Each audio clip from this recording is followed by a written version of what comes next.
Today I'm going to talk to you about Mean Girls, my giant book of readings, my Heelys, and expectancy-value theory. Expectancy-value theory is a theory of human behavior that sees motivation as arising from two main factors. One, expectancy is an individual's ability to believe that they can actually accomplish the task that is asked of them. Two, value is how much that individual actually believes in the value of the task they're being asked to accomplish, or the task that they're deciding to accomplish. One of the ideas underlying expectancy value theory is the concept that we are motivated by a desire to maximize pleasure and minimize discomfort. Specifically, we'll seek to achieve these ends by pursuing behaviors connected to the things we value most and those in which we are most assured of success. Based on a model developed by John William Atkinson in the 1950s, expectancy value theory was expanded in the 1980s to include education by Jacqueline Eccles. Eccles was specifically looking at gender variation in mathematical performance in schools, as well as why women tended to not choose STEM fields when pursuing post-secondary. So,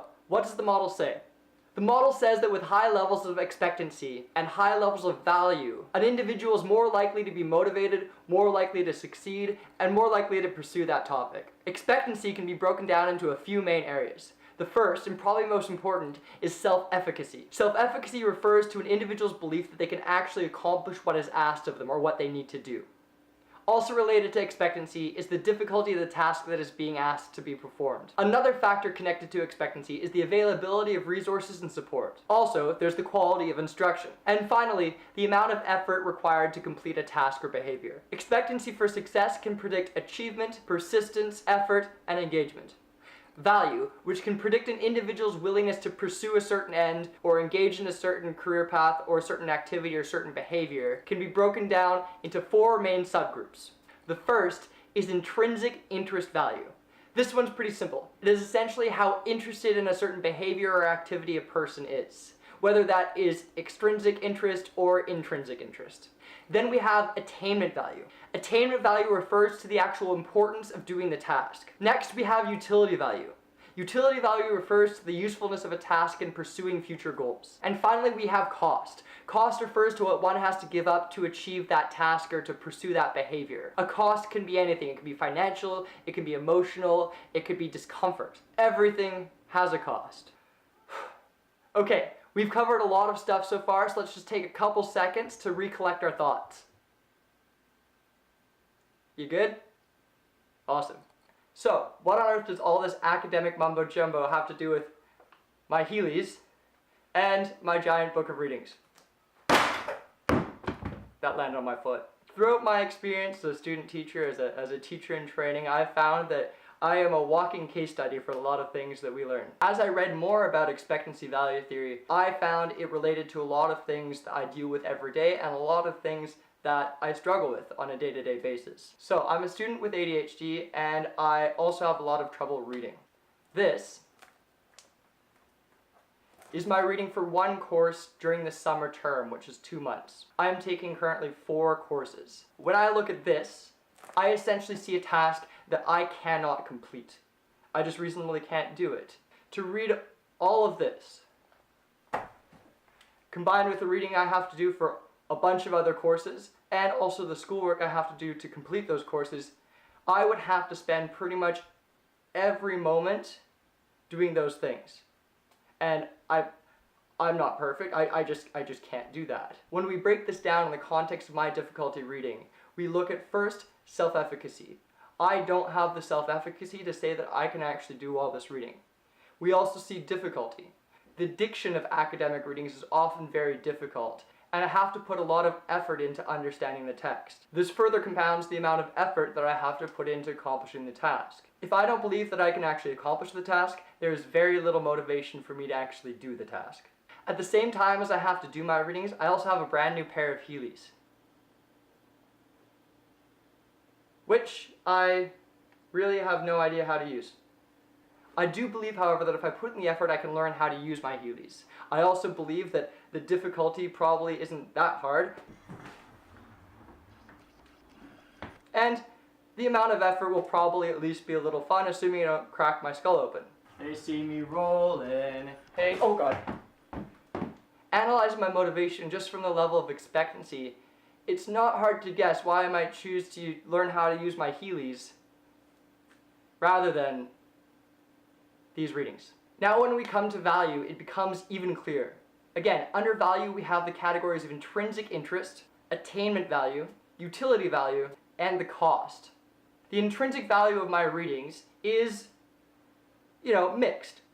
I love what I do, I want to be a teacher, but at the same time, sometimes readings just aren't that interesting. When we look at my readings from the attainment value perspective, this has high attainment value. Me doing these readings is really important, so that gives it a leg up on the competition, or maybe a heel up. When it comes to the utility value of my readings, it's probably a little mixed. A lot of this material is going to be incredibly important for me later on.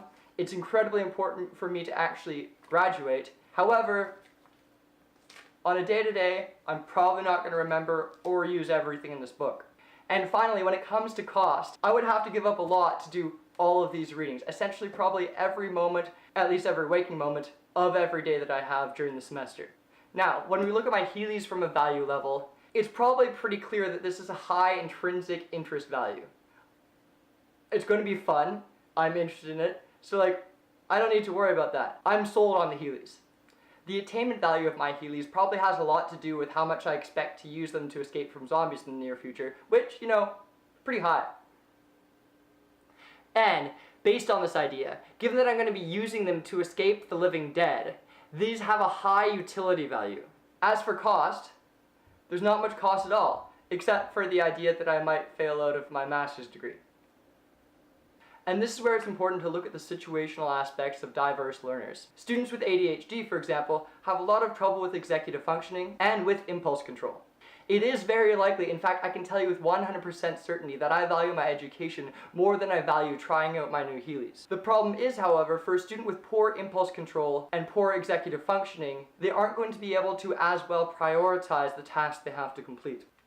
Okay, so we've covered the theory, we've looked at a case study and example of me. Now let's look at one more example of it actually playing out in the classroom. For those of you who haven't seen this movie before, Katie is an exchange student who was homeschooled in Africa and is entering an American public school for the first time. She's having to adapt to the new social pressures, the new environment, and maybe some new urges she hasn't really felt before. Alright, let's watch the clip. It begins on October 3rd. On October 3rd, he asked me what day it was. It's October 3rd. 2 weeks later, we spoke again. It's raining. Yeah. But I wanted things to move faster, so I followed my instincts. Hey, I'm totally lost. Can you help me? But I wasn't lost. Yeah. I knew exactly what Miss Norbury was talking about. It's a factorial, so you multiply each one by n. Wrong. Is that the summation? Yeah, they're the same thing. Wrong. He was so wrong. Thanks. I get it now. Any excuse I could to talk to Aaron. I don't get this. Do you get any of this? Nice job, Katie. Kinda seems like you get it. If I was gonna keep this going, I was gonna have to really commit. Not your best. Damn, Africa, what happened? How'd you do? Not so good. I think I need a tutor. So, as we can see, Katie has high expectancy when it comes to her success in mathematics. She knows she can do well. She believes in her ability. However, when it comes to value, she comes to value getting to know Aaron Samuels more than she does her performance in math. This is a very real situation that could play out in one of our classrooms. One huge strength of expectancy value theory as an explainer of human motivation and human behavior is that it takes into account individual differences. The theory understands that we all value things differently and we all have different beliefs in our own abilities. Today we've talked about the expectancy value theory of human motivation. I've gone over some of its origins, some underlying premises, some of its history, some of its main thinkers. I've also given a relatively thorough explanation on what the theory is about. We've also looked at 2 case studies, one being my experience as a student teacher at McGill, and the other being Caddy's experience in Mean Girls. I want to thank you all for taking the time to watch this video, and if you have any questions or comments, please leave them down in the links below. If you want to, I might make more of these, so you can subscribe. Thank you.